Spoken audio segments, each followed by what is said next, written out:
પ્રથમ તો સામ એટલે કે સમજાવટનો ઉપયોગ કરવો જોઈએ અને અજમાવવો જોઈએ. સમજાવટથી પતતું હોય તો કંઈ પણ આગળ કરવું ન જોઈએ. પ્રશંસા વગેરે થકી સમજાવવું જોઈએ અને શત્રુતા છોડી દેવી જોઈએ અને શાંતિનો માર્ગ અપનાવવો જોઈએ.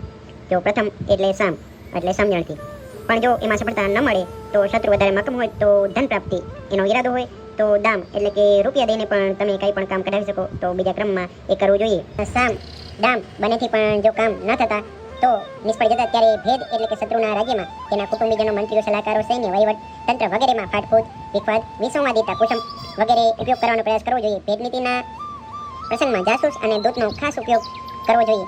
રાજ્યની શક્તિ એના એકતા અને એકલાસામાં રહેલી છે, માટે તેને નિર્બળ બનાવવા માટે વિખવાદ અને ફાટફૂટનો રાજાએ ઉપયોગ કરવો જોઈએ. અને છેલ્લે ભેદથી પણ જો કાર્ય સિદ્ધ ન થાય તો દંડ એટલે કે શસ્ત્ર બળનો પણ ઉપયોગ કરી અને રાજાએ અટકાવવું ન જોઈએ. દંડનો ઉપયોગ કરતી વખતે રાજાએ ઉપરના ત્રણેય ઉપાયોને પહેલે અજમાવી જોવા જોઈએ અને પછી જ દંડનો ઉપયોગ કરવો જોઈએ.